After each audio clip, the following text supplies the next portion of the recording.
Oh, yeah, here we go. Hey, look at that, everybody. We are live on the SideQuest, your weekly journey into the wonderful world of video games. I am your one of your luscious hosts, Dolly, one of your delicious hosts. Joining me, this person here, Zach Quest. Whoop! Hey, Hi. And this guy over here, hi. It is JJ Holder. No, it's not JJ. The He's last name, Happy damn Birthday it. Metal Gear Solid. Ooh, North look at America Zach's Metal actually Gear. posting the blue sky stuff. That's good. I like it. It's where you can I'm actually. That's moving. where I'm moving on over. I'm done. I'm actually kind of surprised at how much it has exploded over the last. Obviously, the blocking thing seems to be the thing that put it over. But there's a lot of if you're like slowly getting into the game industry or trying to, it is really the place to be right now because all developers, it's press, it's PR, everybody's mixing over there, and like everyone's being positive about helping each other out, which is pretty cool. So it's like what Twitter used to be at the very beginning. Blue when it Sky was is Twitter. starting to Blue Sky, especially the echo chamber that I'm kind of wrapped it in there. It's just kind of all virtually toxic positivity at this point. It's a little too positive at some points, but it's kind of boring. Yeah, it's like I want to post my actual thoughts on that app, and then on X, the Everything app, I want to just peruse it. You know. Yeah. I'm sure. I'm just abusing that for sure. Yeah. I'm abusing that app. I'm sure the Blue Sky situation will be great until like the crypto huffing CEO of that company decides to go mask off finally. I'm as we're saying. I'm actually posting. It's no longer called skeeting, which is kind of crappy, but I'm posting on Blue Sky to watch our video. So hey, how's your week's been going, my friends? Zach, it's been a while since we've been chatting. You've been bouncing around doing a bunch of stuff and just you've been consuming cool things. I've been consuming a lot. I've been reading a lot. I've been playing a bunch of random games for playtesting stuff for my game studio stuff. We've been playing a bunch of games trying to figure out how to like do stuff for what we're working on. Been reading a lot, been writing a lot. Been watching a lot of movies, TV shows. That's awesome. Just kind of chilling. That's a good mental health thing to do for sure. I did the most cursed double feature today while I was building Lego sets and stuff. I watched Batman Forever and Batman and Robin back to back. I was like, Batman Forever. This movie's fun, and then like 30 seconds into Batman and Robin, you're like, oh god, why did they do this to me? It starts off exactly the same as Sonic Adventure 2, which is really cool. Where they're like skating on the rails. They fall off of a missile and start skating in the midair down buildings and shit. It's oh, that's right. I remember. Yeah. Oh, geez, that's fantastic. But yeah, besides what I've been doing, the other cool thing that's been going on here is it's been below 80 degrees. It's been nice and cool, and it's like good. That's good. It's funny because we've been hitting. We closed our pool. 1%er. We closed our pool last week, and no sooner did we close the pool than the temperature shoots back up. So it was like it would have been a really good pool day today here in Michigan. It was like 76. Tomorrow's going to be like 78 or 79. So I'm like, man, next year I'm going to know just to close it in November because that seems to be the only time. The weird thing with where I live with weather is every year consistently it always the weather patterns are the same. So like whenever the fair comes into town in September, it rains the week before. It's always done that ever since I've been alive. It always rains a week before the fair. And then in October, what's really weird is like middle of October it gets cold, and then it gets hot again, and then the night of Halloween a cold front hits and it gets cold. It's always happens for us. Yeah. It'll always rain on Halloween for us. So it's like I'm just like, okay, it's gonna get hot the next week, and then we're gonna finally, But yeah, it's weird, but it's really consistent. That's good. That's good. Consistency here. It's crap shit. I will say Labor Day weekend though is usually pretty consistent. It's usually the last hot day. This dude's always trying to get us to go to PAX West. Guys, Labor Day weekend. Oh, it just happens to be PAX Well, West it's because time it's frame. also the same thing. It's also when the Hour Fair kicks off too. Okay, So cool. it's Oh, that's just right. Yeah. Yeah. You have a bunch of stuff happening in Seattle. yeah, that week. yeah. September is like the month of everything for this area. So Sure. yeah. So let's get into some news, by the way, before I get to the news. Remember, sidequesting.com, sidequesting TV on YouTube, Twitch, and a bunch of other places. And definitely go to the Discord, because we're always in Discord. We're always chatting. Right now, we're talking some spoopy movie stuff, so it's always good. Zach gave me The English Teacher to watch, so I have that on my show is so good, dude. Yeah, Oh so my I think gosh. we're gonna hop into that. It's funny because I have a notes app now. I'm like, okay, these are all the shows that you guys have recommended to me. So they're all in bullet points. I can like tap them out. yeah. And B, they're the ones that I've just had sitting in my queue for so long that I haven't been able to get to. I'm like, that's it. I'm just gonna knock through these over the next, 4 weeks here. By Thanksgiving, all these are gonna be banged out. So that's my goal. Yeah, English Teacher. Everybody watching, please watch it. It's really good. It's like a 8-episode kind of like drama comedy about teachers in like Austin, Texas, and it's like really interesting social commentary about certain things, and also it's just really well written. But yeah, the writer and the showrunner is this guy on TikTok I follow called Brian Jordan Alvarez. He used to do like all these like funny impressions with like face filters on. And he's just like really awesome. And then he has a show now, and it's super good. So yeah, definitely watch it. It's for adults, so don't have any kids in there. It's definitely like but yeah, it's good. Okay, excellent. So news. Now we're gonna hop into the news stuff. It was a nice slow-ish week this week. I was like trying to peruse through some of the news here, and there really wasn't anything. Really, all it was I know there was an Xbox partner showcase, which we won't cover it because I don't think any of us watched it. We're all too busy. I'm sure I'll get through. I'll start posting some of the news as it comes along. But there were a couple news bites that happened this week outside of that that I think are worth checking in. And the first one, a very JJ centered news bite, but I think definitely Dolly as well. I think a lot of people have been to this. Dolly, because this is a stunning design. I love the design of this thing. JJ, because he loves retro games. It is the Analogue 3D. Yeah. It is just look at this beautiful. This is what the N64 would look like if it was released today, obviously. But it is a beautiful piece of design. You can find this on SideQuesting.com. Thank you, SideQuesting, for posting this article. Whoa! But it comes in a couple different colors, the grayish white and the black color.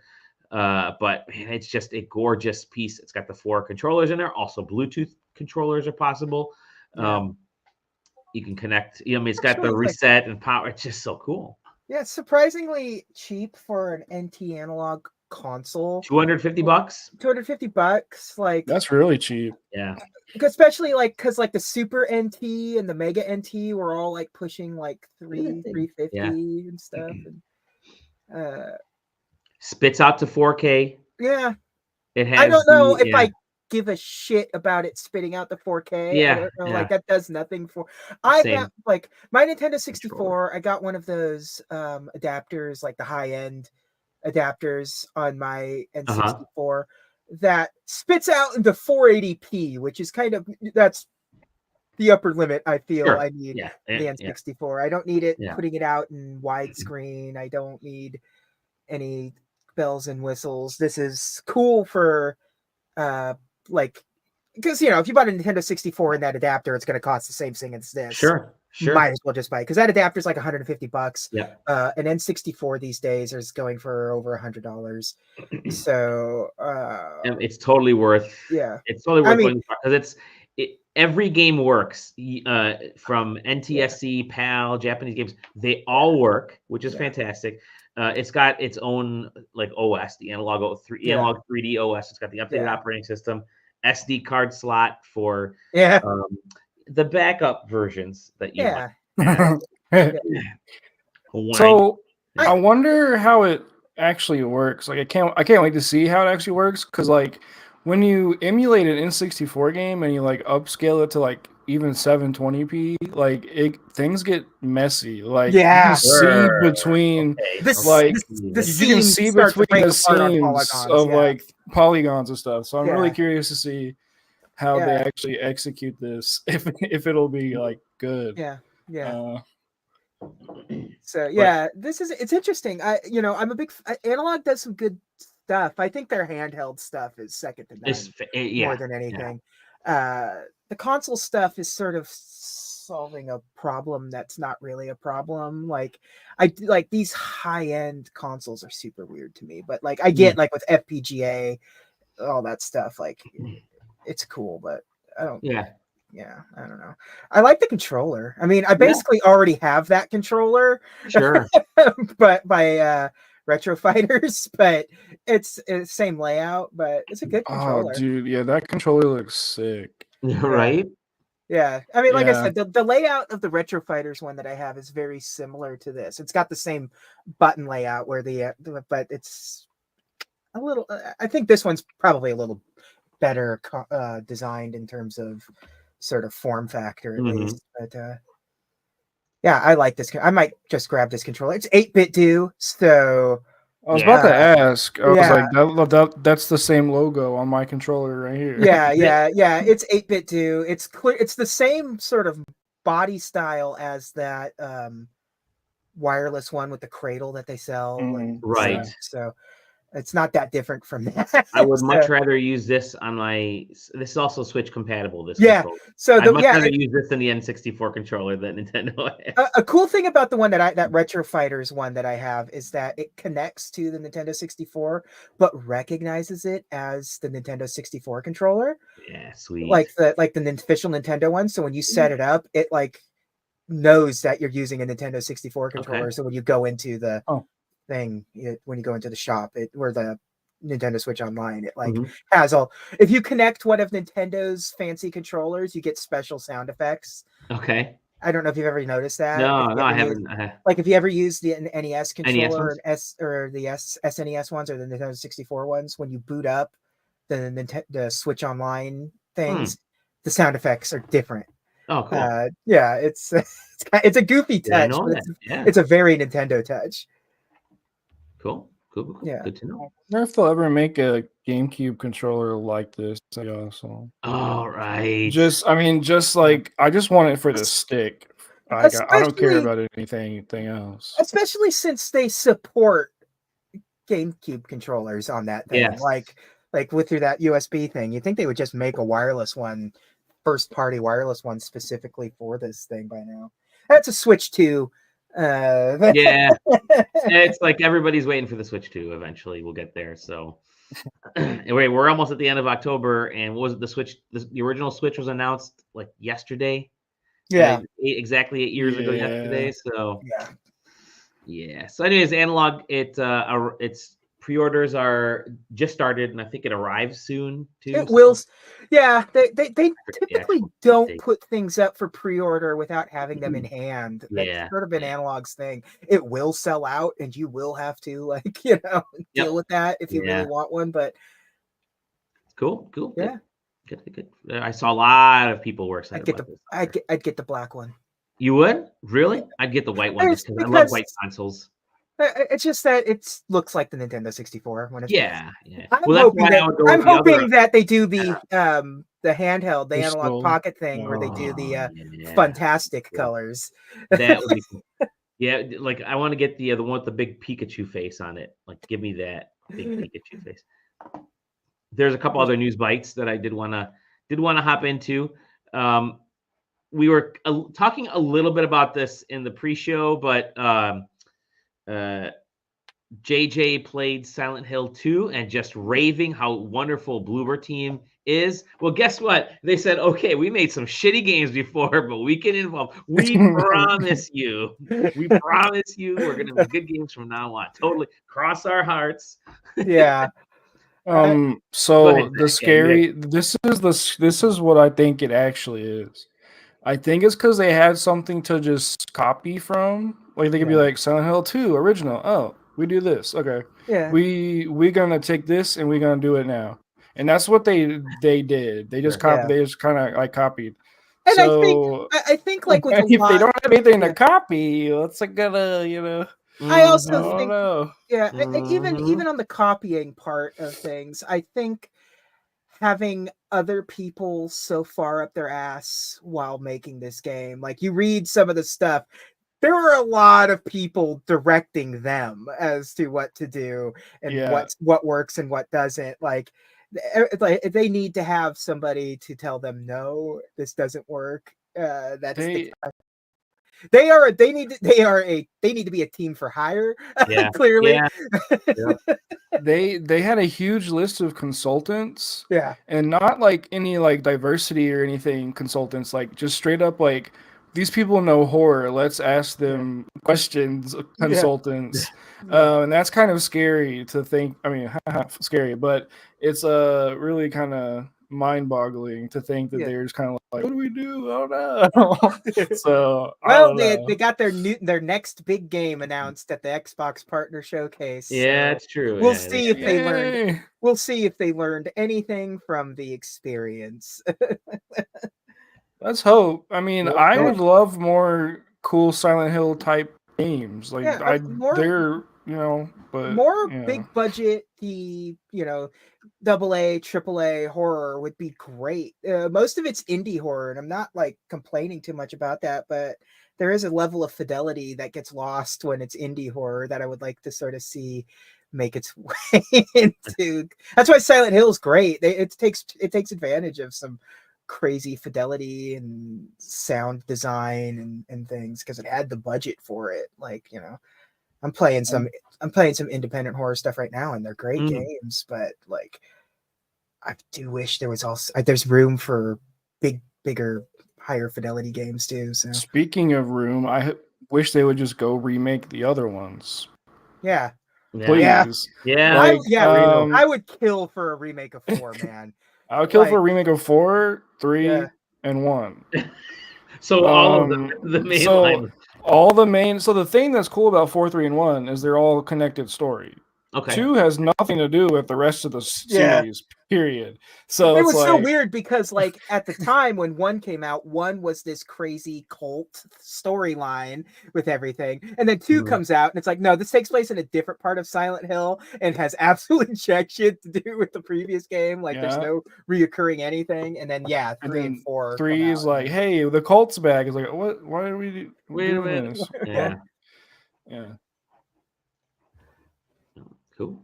Yeah. We'll see. Good luck to them. I mean, they like you guys said. I mean, they sort of I don't want to say redeemed themselves, but they definitely punched up and landed their punches when they were remaking the game. Yeah. Speaking of remakes, Sony and Amazon are remaking their God of War TV series. Yeah. And decided we're gonna reboot this bad boy, and it ain't going anywhere anytime. I have. There is no universe I picture a God of War live action franchise of any kind being able to be good. It just doesn't work that way. There's too many moving parts in the God of War lore that just doesn't fit. That just doesn't fit for a TV show, let alone especially not a movie. Well, like the thing that makes what they're adapting, God of War 2018, the thing that makes 2018 so good is the 4 games that came before it. Yeah, that's what makes that game so awesome. 5, don't forget the PSP games. Yeah. So it's like we need all that before we get to this any of this to make any sort of emotional sense. There is no emotional impact with Kratos throughout this thing without seeing the complete and total dickhead he was, and just like the worst being possible in the PS2 games. Like, that dude was a shitbag, and so that's what made God of War 2018 so special, was to like, I'm familiar with this guy. Yeah. He's changed. What happened in the fucking press circle to sacrifice your daughter? That's one of the best game prompts of all time. It's right. Yeah, it's the Press F to pay respects, press X Yeah. to Jason, and press circle to sacrifice your daughter. It'll be interesting to see whenever this gets remade. They actually, because they have a God of War video as a part of their secret level anthology. Just in leave December. it at that. Maybe, it might be just leave it. Yeah, this isn't coming out. This isn't gonna come out. And what does finally come out from God of War is gonna have nothing related to what this whole project is. Sure. Yep. I agree. Maybe give me a cartoon instead of a live action. Just do a cartoon. Give me an anime. An anime. Yeah, that'll work fine because it's a little bit less serious. The Castlevania guys. I was exactly gonna say. We're busy. We're busy with Devil May Cry. We're busy. That's true. And season 2. Yeah. Well, let's get into actual games, not stuff that's based on games.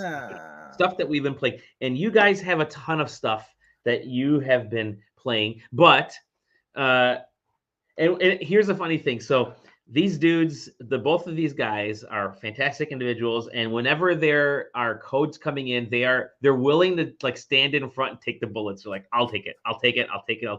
So they have stacks of games. And I see them pop up on Steam. I see them pop up on PSN. And it's like, JJ is playing this. Zach is playing this. I'm like, these mofos, I don't know where they get all the time from. But like Zach said, sometimes you just need a couple weeks away just to sit and to game and I think that's freaking awesome. So thank you guys for taking in the bullets, because then I get stuck with stuff that I'm like, okay, I got these last little bit of things that like I'm picking up the scraps and bottom feeder Dally over here. Yeah, so I have a couple. Mine are gonna go by really quick. One is, and did I even get this? I did. All right, let me share this trailer here. So Steam Next Fest, I played a. So you get a Steam Next Fest is always great. The Next Fest is always great because you get these cool demos all the time. There's always like really interesting games that developers are putting out. It's almost exclusively indies, which I freaking love. And there's a lot of really cool, innovative ideas that pop in. So I got sent a code for to preview to play a demo for Mainframes, which is a retro-ish platformer built on as if you're stuck inside of a let me hit the loop button. If you're stuck inside of a computer. So it's the Arcade Crew. We know them. They make great stuff. So they work on this game. It's like an old Mac OS style platformer where you really are just kind of jumping across a screen and utilizing the windows. You can move the windows around, shit them. It's like puzzle platforming. So there's a lot of like motion and stuff you have to do to get from one side of the screen to like this little dude's going to the other side of the screen. And that's it. That's really what it is. But as these levels go on, obviously it gets much more complex. Yeah, let them go. Much more complex. So you're not just jumping now, you're aiming for the arrows, you're trying to avoid recycle bins, you're doing this and doing that, you're hitting buttons as you're going along, and you have to be ambidextrous to pull this off. I started on the Steam Deck. Whoa, mistake. Went back to playing on PC with the mouse, because you really need to play this with the mouse and keyboard. But it's interesting from that standpoint. I don't know when the game's coming out, but it's a neat idea. You really, like I said, you really do need to be ambidextrous to be able to function this game. It's almost like you need FPS levels of dexterity to do this, where you're kind of processing several things at once. You're moving the world and you're moving the character, and it's cool. And I'm interested to see if this becomes more than just screens full of different gimmick ways to advance, right? It's like, okay, now you have to do it, but it's upside down. Now you have to do it with stuff pointing the other way. It's like, okay, but what is it all actually doing? So I'm curious when that comes out, when the game kind of fully releases, what that's going to be like. What's the hook besides just going through this type of stuff? So a lot of that stuff that they showed there isn't in that demo. So that's what I'm interested in. So yeah, anyways, I played Mainframes. That was kind of interesting. And I got a code for a Spoopy game. Ooh, Spoopy. And I like Spoopy games. I have become a fan of Spoopy games. Obviously, I've been reviewing Spoopy games terror games, horror games over the last 2 weeks. I've liked them. This is a horror game based on a movie franchise that I fully enjoy, and it's called A Quiet Place: The Road Ahead. And I'll have a sort of a full review on the next episode later this week, or a solo review, whatever. But the premise behind this is it's set like soon after the aliens show up on Earth and blah blah blah, and you have to kind of move slow through these environments. There's a little bit of that Alien Isolation feel. I was gonna say it has the tracker from Alien. Yeah, so I really dig that. There's the monsters there, and the hook is obviously try not to make a lot of noise. Try to keep it as quiet as you can, and it's all like these mission-based things. It almost reminds me of Zombie U on the Wii, which I really freaking love from that standpoint of being able to kind of go off and do a mission, you come back, go off and come back. So there are story aspects tied to these missions. But man, I played with the headset and microphone turned on, and that is an experience because it uses your microphone as you're playing to, if you're too loud on the mic, whether you're breathing or someone's in the background talking, the game picks it up. And we were watching TV, we were watching Handmaid's Tale, and boy, was my microphone picking up all the screams and yells of Handmaid's Tale to the point where I'm like, I gotta shut this off because the monsters were just running after me and murdering me. But really interesting idea. Definitely a game you want to play in the dark. So that was like Alien Isolation. I played it on the Series 1, whatever the hell, Xbox One. Whatever that is, yeah. Back when it came with the Kinect, and that was a feature of Isolation for the Xbox, was that the camera on the Kinect worked. Mm-hmm. So the same thing. Yeah. If you were too noisy, the alien could find you. Yeah, that's exactly like it here, except there are a billion aliens. Yeah, as opposed to one xenomorph, you've got a million, whatever these, I don't remember what they call these things. Yeah, I forget what they're called. But they're the game looks pretty good. There were some stuttering issues. I was playing on the Steam Deck for the majority of the time. Some issues in the Steam Deck. It's kind of had a little bit of a hard time keeping up, but it looks as good as it needs to look because I don't care if this game isn't like the highest quality visual. I'm not saying it looks bad or anything. It's just that the visuals aren't the purpose of this. It's really take it slow, be purposeful, and just when you think you've got, it's like, oh, I'm just gonna walk over to that other side of the room and grab that shiny thing, the floor goes out. You'll fall through something, or you'll make noise because you've kicked the can that you didn't realize was on the floor, which happened to me a couple times. It'll be like an aluminum can or a book or something on the table, and all of a sudden you'll make noise. There's like traps and crap like that. So yeah, it's pretty interesting. It's pretty interesting from that. I was trying to remember. It's like, where do I recognize Stormmind from? Yeah. Stormmind. They did the remothered games, which I played. Okay, yeah. So yeah, I'll have more to say on this later this week. I'm actually really digging what I'm playing of this, and I wasn't expecting to. I just didn't know what to expect from this game. But if Alien Isolation is a genre, then this is an Alien Isolation and that's pretty cool for me. So, and IGN will give it a 4.5. IGN will give it a 4.5, and everybody else like it. So that's it for me. Let's move on to I want to move on to JJ right now because JJ's got a couple things. So JJ, what would you like to talk about first? Neither are going to take particularly a massive amount of time. Okay. Let's do Exploding Kittens, I guess. Okay, Exploding Kittens.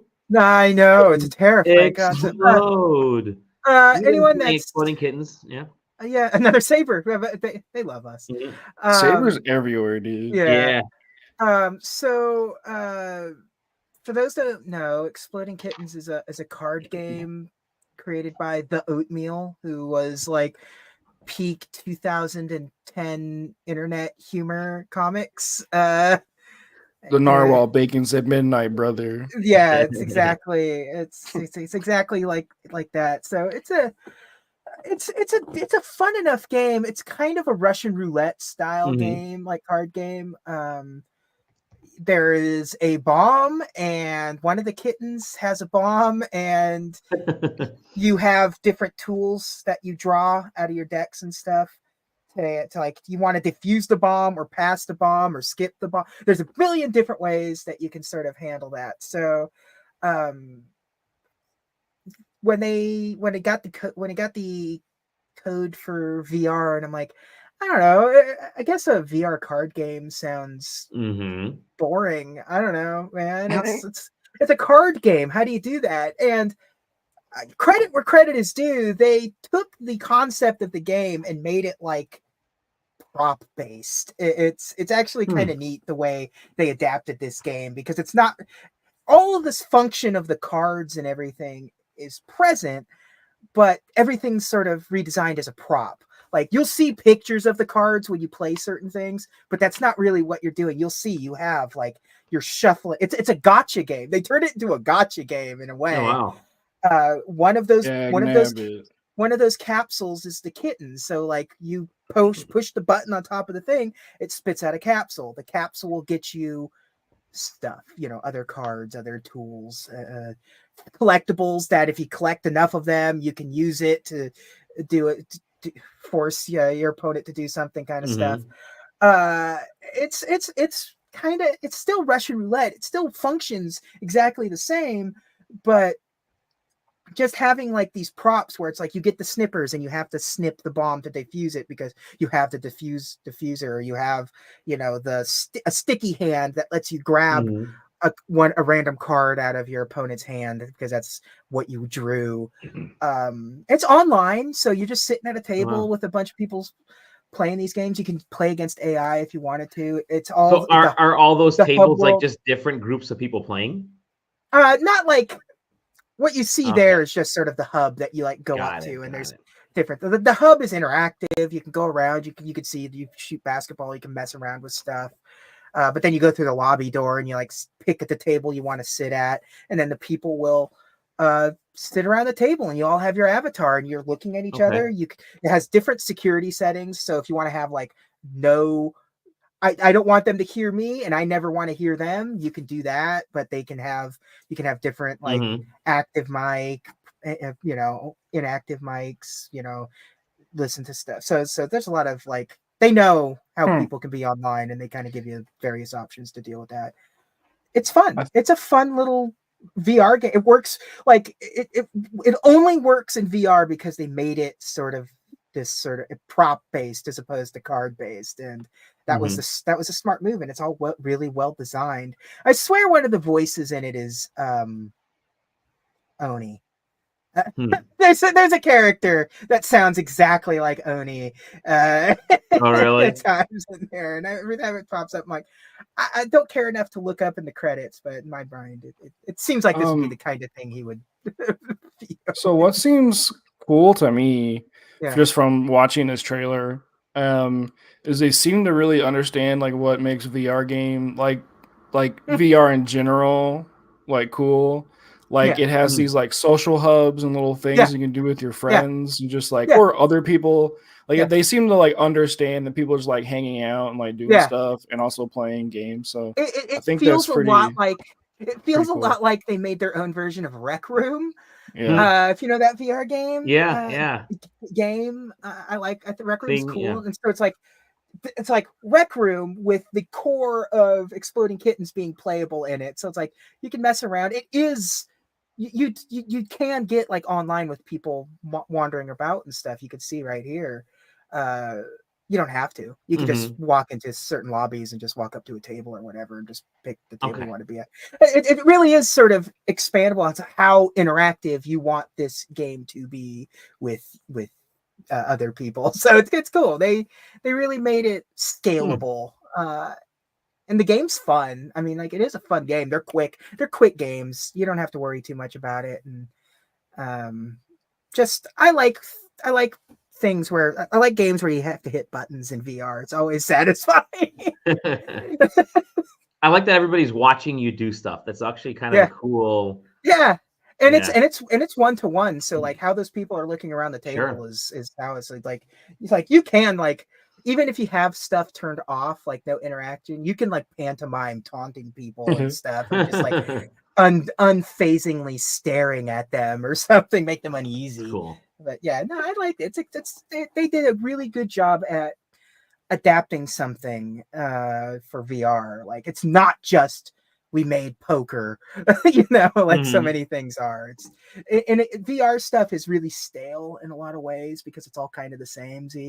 It's either a rhythm game or a shooting game with like teleporting or something. Like that's kind of really all you get these days. But this one is just like, yeah, they adapted a well-loved game into VR without cannibalizing the game, the actual like physical game. Like it's not the same, but it is the same. Like this does not replace Exploding Kittens, especially since Exploding Kittens also has like a billion expansions and NSFW and a cartoon and a cartoon. Yeah, so it's cool. It's like it's just an expansion of the Exploding Kittens universe. The universe of Exploding Kittens. Yeah. The extended kitten verse. No. Can't wait to see them cross over with like Cards Against Humanity or something. There you go. Yeah. Or some other yucky Control Alt Delete crossover, like another web comic from Speaking of crossing over, you can cross over different paths in the latest Mario Party game. Mario Party, Jamboree. Which is something both you and I have been playing. I'm a Mario Party apologist through and through. I've always loved Mario Party. Same. We always get them. Yeah, whenever there's a new one, I get it. I like them. I'll even defend the really bad GBA one. Oh, really? Okay. That was the stars one, whatever you're collecting. Yeah. This was interesting because there's so much crap to do in this game. Yeah, boy, so they really flooded this thing with like this small level is actually really pretty cool. They really jammed it full. Yeah, boy, I don't know. I was trying to. Boy, This level is basically the first level that we played. Yeah, this is the intro level, basically. It's the 1-star difficulty. This Mario Kart level is pretty funny. It's chaotic, man. It's chaotic. So it's interesting. So, of course, like they have all the different levels, obviously. There's levels like this one, which can change. You can have the water levels can go up and down. There's a mall. There's the race. I would love for them to do, I don't think they've done this, but love for them to do the boards of different game worlds. Like give me a Hyrule board, like give me a Super Nintendo Party and give me a Hyrule game board. Give me a, enough. They said, they got some of the Westernland's my favorite. Yeah, it really is. Westernland is really freaking good. But yeah, I'd love to see them do that. Get like some of the game boards from other Nintendo IP, but they're really good in this game. They have, there's like these Fall Guys type of things that are built in. Yeah, it has that 50-player mode that just it's wild. It's like Fall Guys, but Mario kind of thing going on. It's crazy. I love that thing, man. Typically, so Mario Party games typically like you'll play it and you'll play all the boards, and then it ends up really just becoming a party. It's like just a board game, like a digital board game with friends. Like you'll break it out every once in a while. And then you're done with it. You'll never go back to it, and so you'll never play it outside of when you have friends over for a very specific occasion. In this case, they've wanted like this pinball thing. They've wanted to make this a kind of game that you could definitely play on your own and just play whenever. It has a single player campaign. Holy crap! Yeah, it has a whole single player campaign. Yeah, guys, is this the best looking Switch game like ever? This is crazy. It kind of is. It's actually kind of wild. It looks so good. Like I've never seen a Switch game look this good ever. Oh my god! You did a really good job visually with this. doesn't look like that. But the motion controls are interesting. Like you can actually play the motion modes or not. But this is actually like there's a 2-player carry the Toad mode. Like there's so much they've packed into this. It's pretty incredible. Yeah, it's got a campaign. It's got all the online stuff. No, it actually does look really good. Yeah. Surprisingly, the character. I think these are the best Mario character models they've ever made. They may be. Yeah. There's like 16 different characters you can play in this too, which is pretty bonkers. Yeah, like when they zoom in, like look at the shadows they got going on for no reason. Look at this, dude. Look at the lighting on this like floor and the metal. It's crazy. Oh my god. Nintendo is really good at it. It's real. Hold on. Food in Mario Party always looks really good. Like that's a stupid meme, but it's true. For some reason, the artists that they get to do it is chances are it's a Switch that they had to. No, 0%? I don't 0% because it ends. You're ending with the Mario Party. I just think that this is late era. Like they've tiled it in now, and it doesn't. It's not crazy, dude. You're not really asking a lot out of the mechanics. Look at this, and look how many people they have on the screen, and it does not stutter, which is really wild. It's also the best performance game. It's wild. This game's wild. It shouldn't be as good. Look at that water. Oh my gosh, dude. but like to the main, like this is like the Mario Kart battle stuff in a way, Also this mode, I haven't played this yet, but this mode almost reminds me of the Mario 3D World where you're trying to beat the big Bowser. It's kind of like it plays a little like Tank. It does. It does. There's just so much. Onto the fun aspect, it is really fun. Like, well, man, it's like if you're gonna buy a Mario Party game, this is like the action. Like definitely grab a Mario. This is like the end of the Switch era right here. So it's if for some reason you haven't bought a Switch, go ahead. But this is actually really fun. It's just a fun game, and like the single player mode has like weird little stories built in, which is pretty cool. So there's a reason for you to have to do like listen, I need you to take pictures. Can you take and then you go into the picture taking mini game or whatever. I need to go fishing and you go fishing. It's cute. It's a cute little single player thing that they got going on.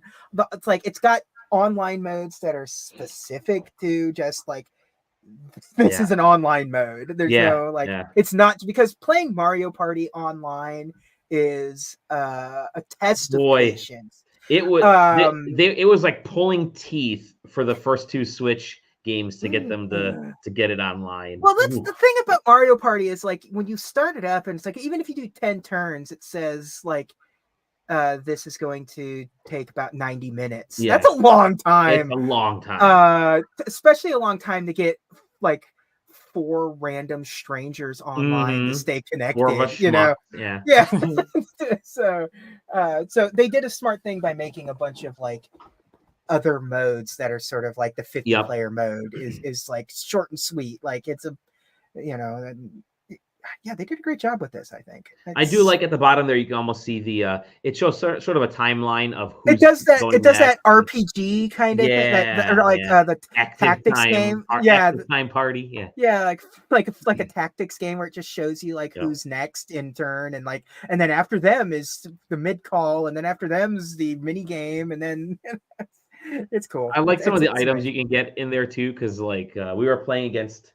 My daughter and I are playing against the PC, so they had 2 PC players, and one of the characters was like right by the star, and so on my turn I used the move that moves the star to the other side of the screen, and boy, it was just a nice way to just screw the computer. Why did Mario bring his ex into the party? Yeah. She's in here too. I'm telling you.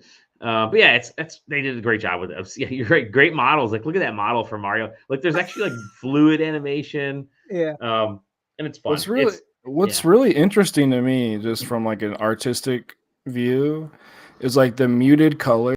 Really, like it's not like they're not like overblown colors. They use bright color sparingly, and then it's like it just looks so good, dude. Like it's kind of nuts. And I will say also, you're seeing the video right now in like moving at like it's abysmal 10 frames per YouTube second, the compression. YouTube compression, and it looks a lot better on the actual YouTube video. But you know, it's like they finally, this is the best Mario Party. And This looks gorgeous, by the way. Yeah. This part right here. Yeah, this oh my is gosh, cool. dude, that little workshop is crazy. So it's what was I gonna say? It is what I like about this one is it doesn't like they're showing a lot of stuff in this video.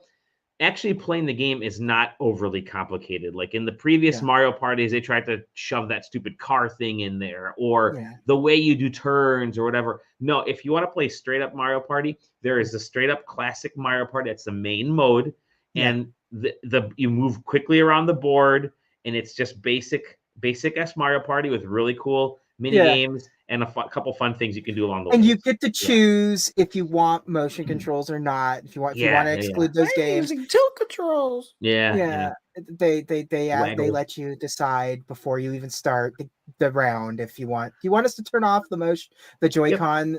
Like yes, every at the. Well, for that game that makes you go like this, you can keep it on for that. Rhythm Kitchen's cool too. I like Rhythm Kitchen. It is.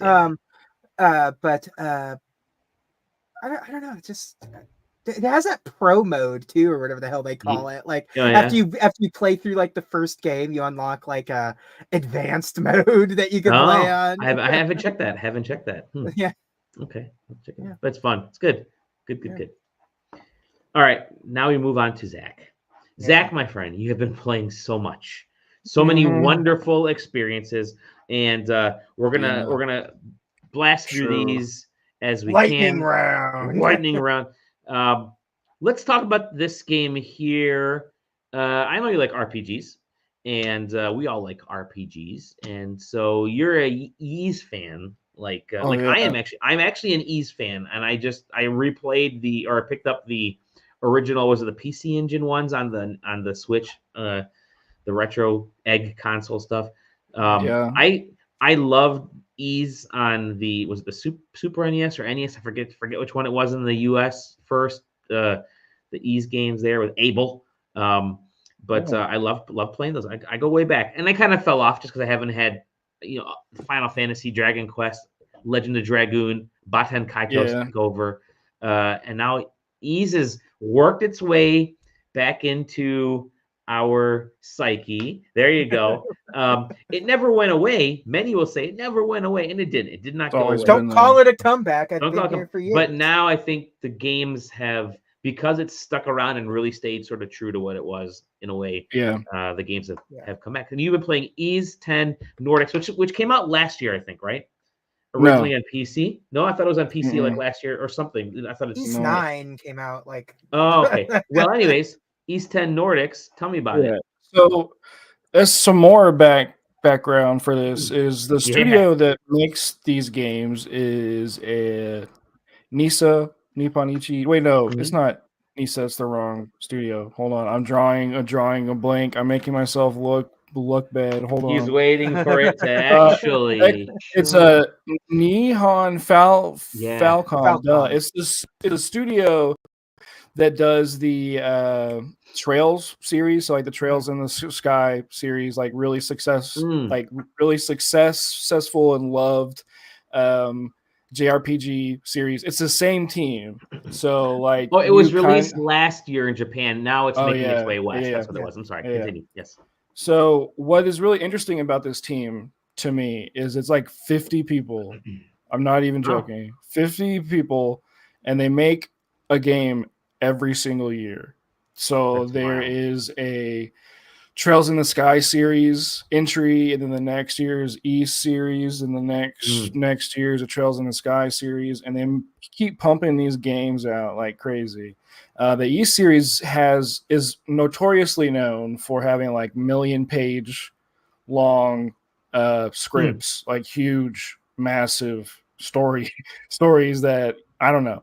The people who are translating those games, crazy. Anyways, so what kind of to piggyback off of that is the games are like the perfect example of like a AA game where it's like the budget and the thought is behind the gameplay and the mechanics, and then the aesthetic and the presentation kind of takes a kind of like to the side. Like, yeah, if we can make this look better, we will, but we don't really like care about it.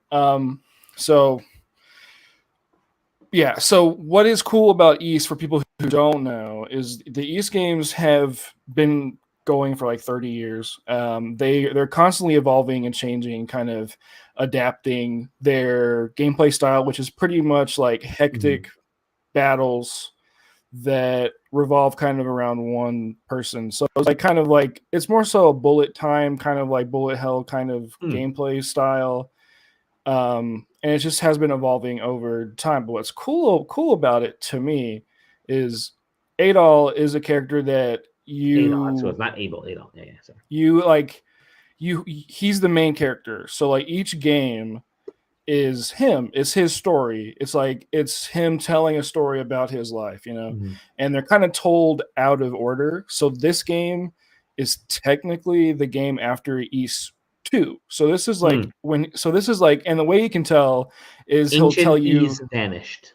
Yeah. He'll tell you his age. He'll be like, yeah, I'm 19. Okay, so it takes place after this. So it's like pretty chronological. And what's kind of really cool is for years, for decades even, they've been asking this guy how he learned how to like sail a ship. And he's like, yeah, there's this girl that I met. I learned how to sail a ship. So you're like, okay, cool.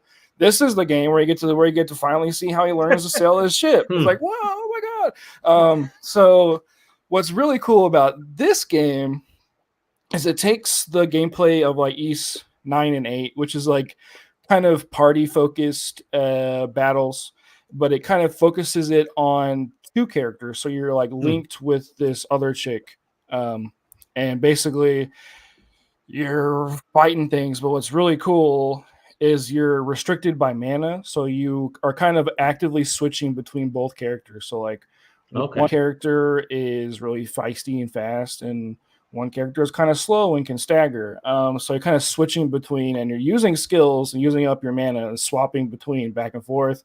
And you also you can press a button to bring them together as shield. And so it's really frantic, fast, crazy, cool, awesome. And then you get these like little like spears that you can use to level up your like character tree.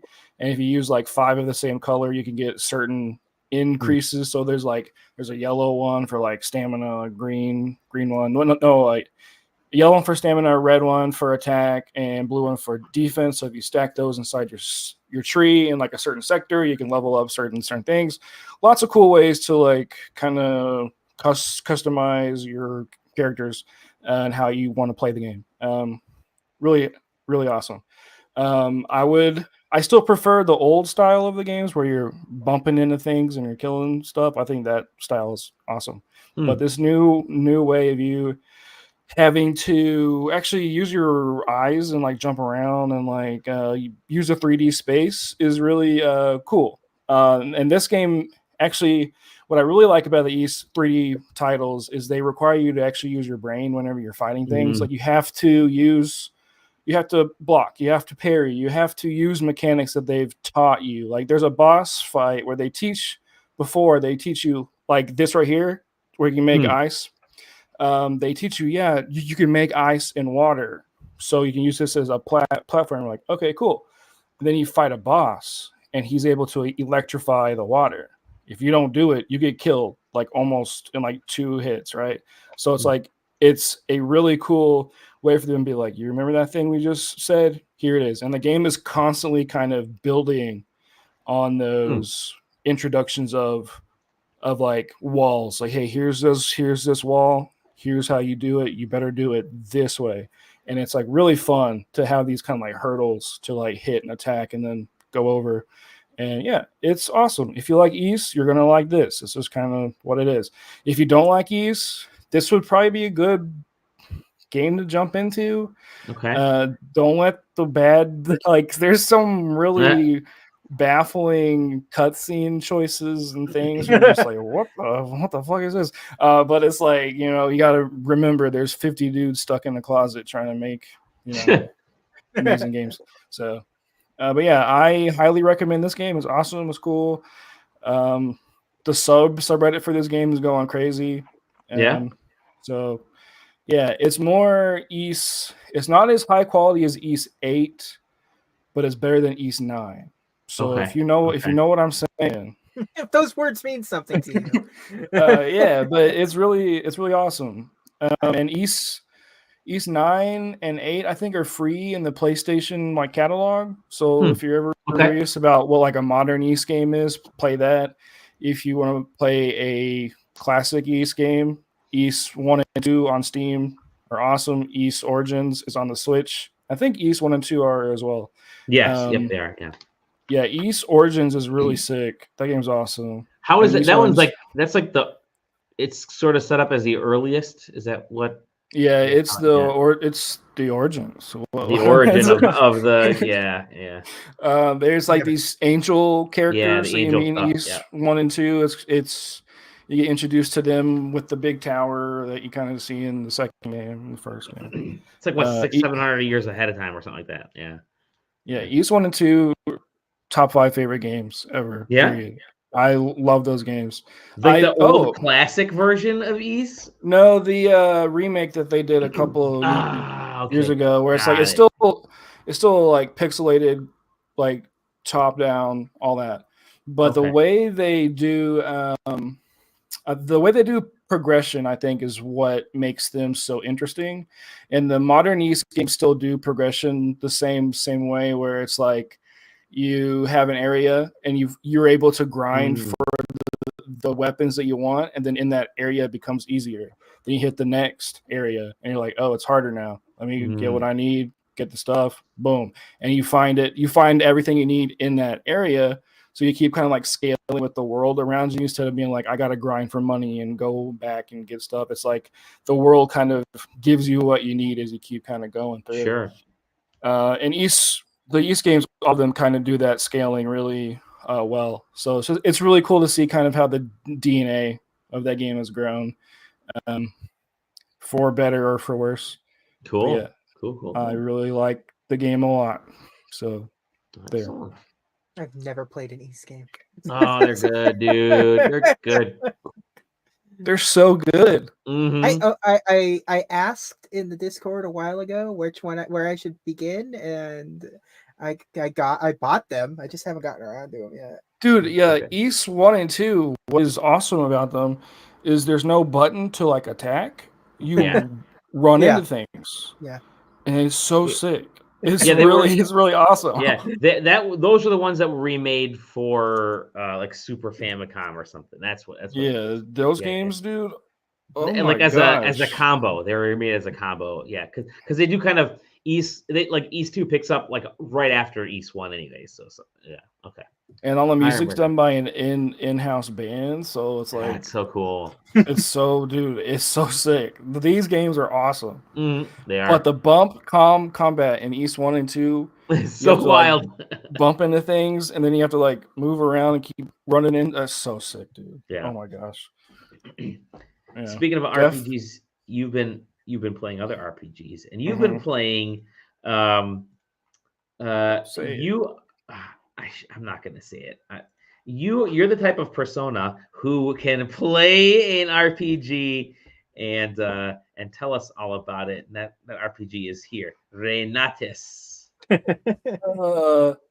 Okay, so background for this game. I was like, hey, this game looks like it could be something. And then I saw who was a part of this game, and my hopes got really high. I was like, oh my gosh, dude.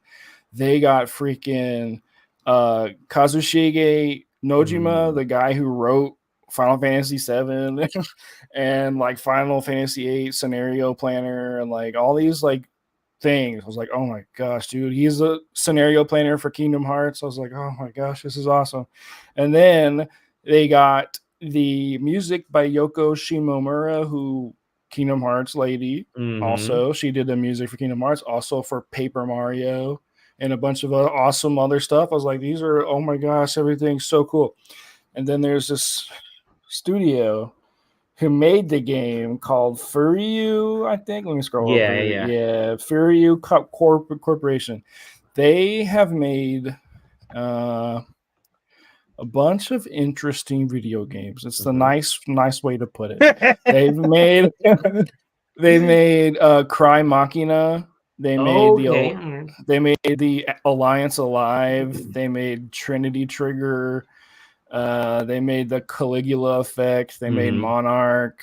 They're a studio that also kind of excels at this like AA, like we're gonna make a game. It's gonna be fun to play, but you're gonna have to deal with something really bad, and the way it's gonna look like shit, you know.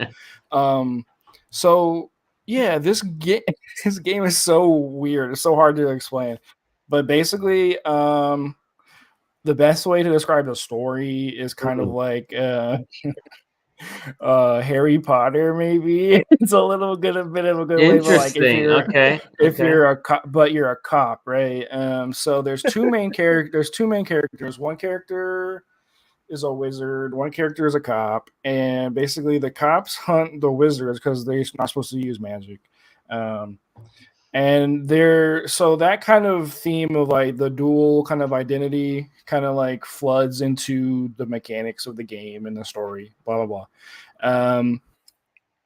So basically, the way the game works is it plays like a Devil May Cry game, but you can also switch to a mode called suppressed mode, which makes you able to avoid any attack with the press of one button. So the game is like you'll be attacked and there's like all this crazy stuff going on. You go into suppress mode and you're like beep, beep, beep, beep, beep, beep, beep, beep, and you're jumping around.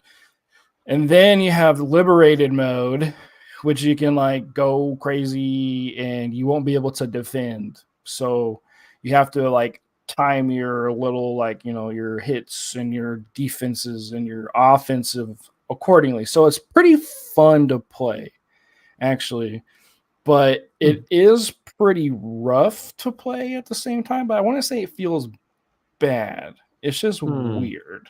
It's a very interesting thing. It kind of feels like you know, like a bullet hell game where you're like you have those modes where you can like absorb bullets or you can shoot. Like it feels like that, but if it was like a 3D character action game, it's very odd. And then you kind of jump in these like pocket dimensions. They're called the fog. And you're kind of going, and you can play as you swap between the female character and the male character. The male character is a wizard who's being hunted because he uses magic outside or whatever.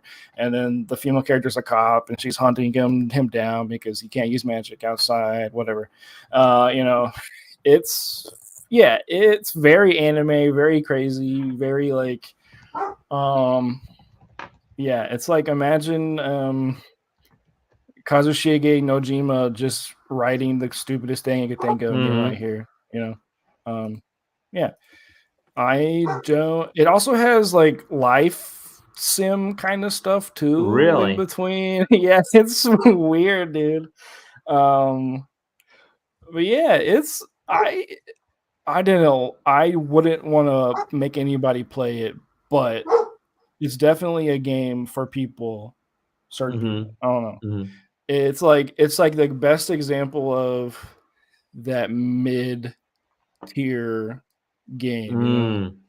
It's like it's not gonna get anything above a 7 by anybody or a 6 even.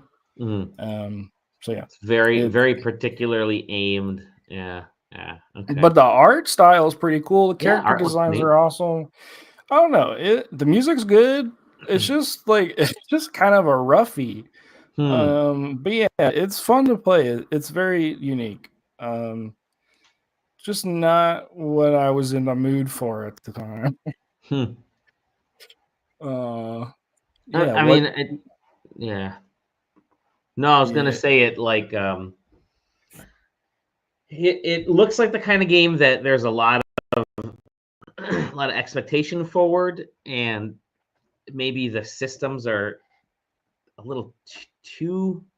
They're expecting a lot of the player coming into this. It's kind of what it seems like. Is that would that be a good statement? I wouldn't say that. I think it thinks too much of itself. Oh, You know, okay. it's like, oh, we're gonna be really, really hard. It's like you're not really that, crazy. Mm-hmm. It thinks it's the craziest thing to ever exist. Sure. Okay. And then it also does that really Japanese media thing where it's like really exposition heavy and really tutorial heavy, where it's like you start the game, it's like tutorial time. It's like, okay, cool. Like it's like the onloading into the game is very rough. It's just like little things like that. It makes me go, I don't really feel like being treated like a baby. Sure. Okay. Oh wow. Okay.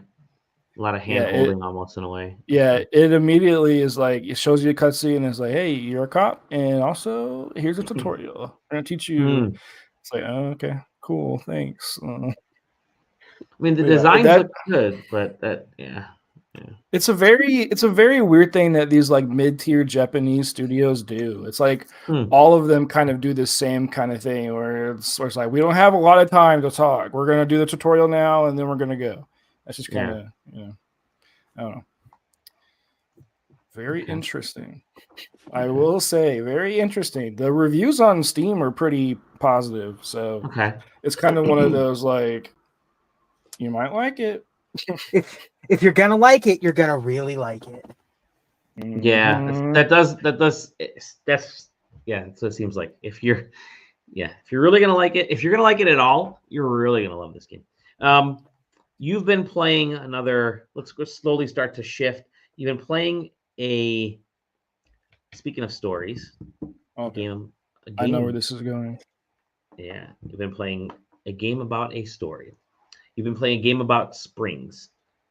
Not Phoenix really, Springs. But yeah. not Pahonix Springs, but Phoenix Springs. No.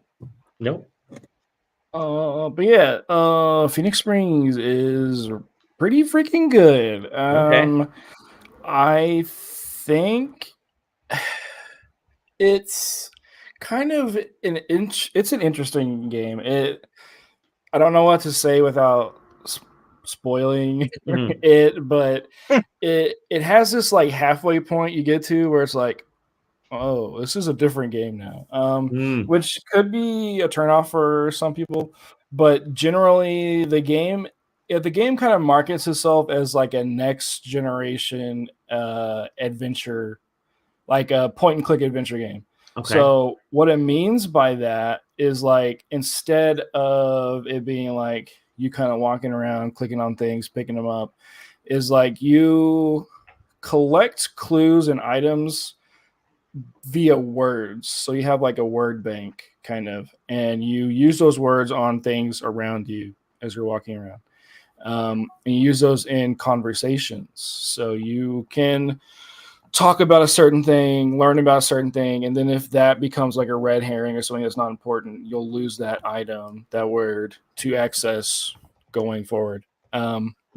So it's really cool in that sense. So you can like discard these like false kind of like leads, and you use the words to like kind of solve these logical kind of base design puzzles, which it's kind of like a point and click adventure game thing. It's aesthetically really cool looking. It's a very kind of dark noir story about you trying to, like, you going back to your hometown, which is like this like eclectic hometown, kind of like a typical story. And you're trying to find your brother Leo. He's gone. He's gone. Yeah, and I think the game is cool. The game is good, but it's like advertising on itself as like, we're the next generation of point and click adventure games, but it has the same kind of shortcomings of the like everything else before it had. So it's like, and we're like, I get what you're saying, but this is kind of but it's a really compelling not like super short, it's like 6 hours long, compelling kind of detective game story. Okay. It's worth it if you like these sorts of things. Like if you're like, I like adventure games, like okay, play it. You know, it's kind of Lynchian too. So if you like David Lynch, it's kind of like really like Blue Velvety, if you know what I'm Oh, saying. really? Wow. So yeah, it's cool. Yeah, I don't know. It's definitely it's really gorgeous. Like it's Yeah, like it pretty. looks like every piece is art. Like every screenshot is art. Yeah, I love the Yeah, the feel of there are certain things you can do with adventure games, point and click games that you can't do with action adventure. Other types of platform. Maybe the Gris or Neva, their new game from that wants to do is a way where you can kind of get these beautiful games. But yeah. point and click adventure games, you're actively putting art and storytelling together, and I love that mix. And this definitely looks like it. This sort of sketchy art style, and yeah, it looks really nice. Yeah, the thing that's really cool is like everything they're showing is the actual game. So it's Mm-hmm. like the only time a menu pops up is if Mm-hmm. you press a button to open it up. So there really isn't any like thing kind of like distracting you. Sure. Like you'll just see a word like it shows right there. It says DJ. You're like, okay, Mm-hmm. click DJ, use, examine, whatever. Yeah, it's really really cool. Excellent. Gaming needs more Mulholland Drives, so It's Yeah. it's a good way to describe it. There's some review on Steam. I saw the person had 42 hours. I don't know what that Wow. was about, but Kept replaying it over, or they pulled something like me where I just fall asleep with the stuff running. you paused it and then went out for the day. Or it could, well, at that case, they just paused it because they really liked the screen that they were on and it looked gorgeous, so they didn't want to. yeah, this person has 146 hours, so I don't know what's Yeah, going on, but really love Okay. those visuals, man. Excellent. Now you've also completely switching pace, something absolutely different, but still visually sort of arresting in a way. You got invited to a closed beta for Fragpunk. whoa. So conceptually, this game's pretty cool. Okay. I just don't think I don't know. I'm always pretty negative whenever it's the games with Yeah. these kind of models come out. Cause like conceptually, I think it's pretty neat. It's like you kind of take like the Counter-Strike, Valorant kind of like game type, the what is it, like search and destroy kind of like game type from Call of Duty, and you kind of amp it up where it's like really, so you kind of take that kind of slower game and kind of shrink it down to like a two. Their thing is they're touting 2.5 minute long rounds, so it's like, which in Counter-Strike a round is like 10 minutes, so it's really short. But the hook here, what makes this game different? Okay, you get random cards assigned at the beginning of every round or match. So basically, if you're lucky enough, you could get a card that can revive your whole team. Or you can get a card that makes your gun shoot fire. Or you can get a card that makes everyone's head really big. Or you can, stuff like that, right? So every time you play, the game's different. It's like a randomized roguelike, I guess, kind of thing. It's interesting. I think the thing that's weird to me, my brain isn't clicking, is like it wants to be a Counter-Strike, but it plays like a Call of Duty. Doesn't click. They're Really? two different vibes here. So it's like kind of twitchy and like really fast, and like Call of Duty is set up where it's like angles matter. You need to like know your pacing, know how to aim, all these like things, right?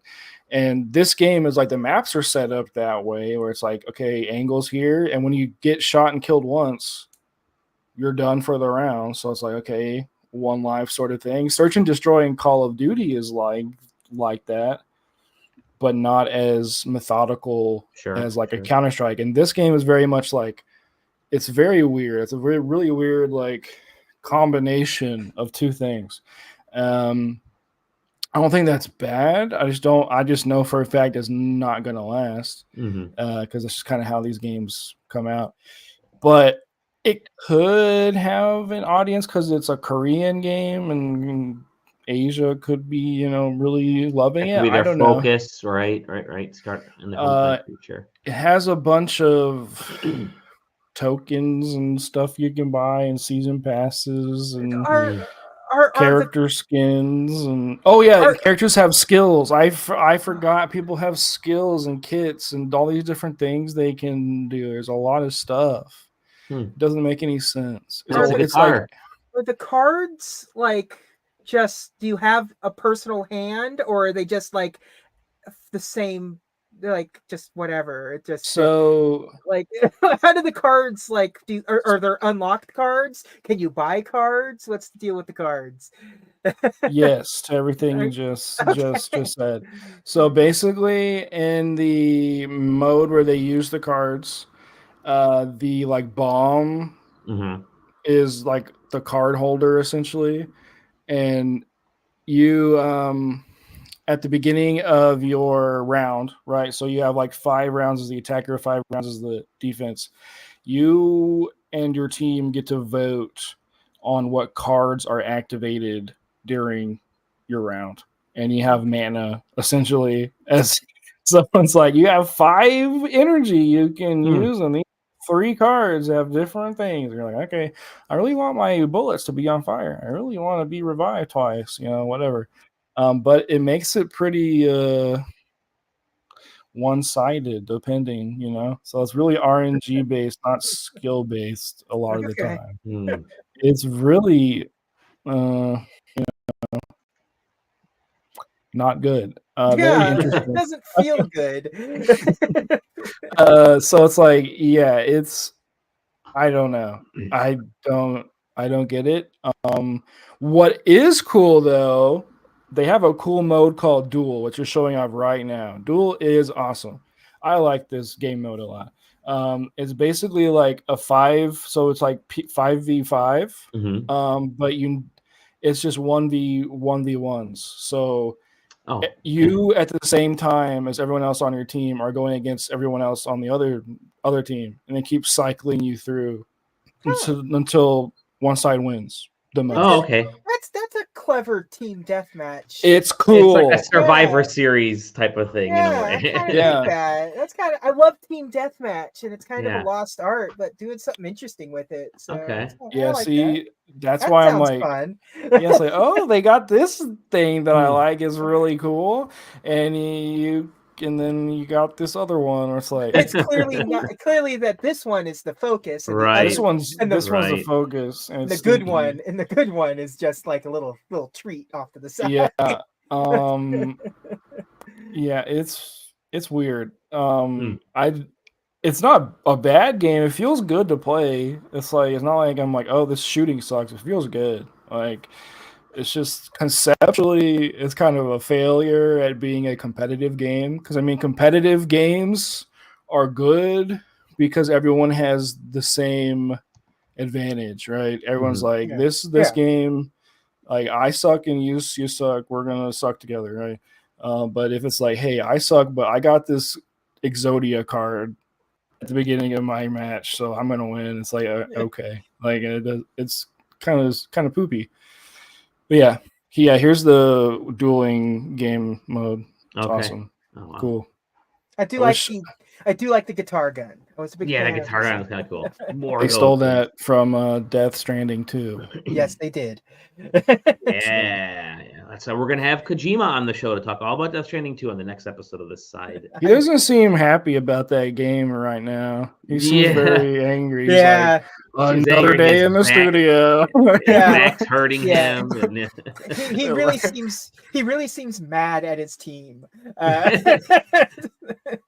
Like, another day working on this game. It's like, could be doing movie shit.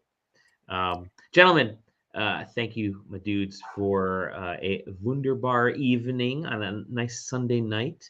I'm starting to get going insane again. I love it. Yeah, I thought that see that both of you have puppers that are barking it up, and I love to hear it. I need to get myself a puppy. But we can find you both on sidequesting.com. SideQuesting Discord, please join us there. That's where all the fun is. You can see Zach's Blue Sky link there. You are able to get Quest, which is pretty badass. Yeah. JJ's is _J, which is also pretty good. Thank you. Thank you, Zero. Thank you, Zero. Always a pleasure. And just letting you guys know that Exaggeramoose loves outside hamburger, so that's good. Don't know what that means. Yeah. And then we'll be back probably later this week. I'm gonna try to knock out because next week is the All Hallows Eve. And see if we can chat a couple more review things that we have. I wasn't paying attention. Yeah, it's one of the businesses in that Reynatis. Okay. Nothing beats Pizza Butt from No More Heroes. With that said, again, thank you, everybody. You can find us on the SideQuest website. We'll see you on the next episode. Love you. Bye-bye. Thank you.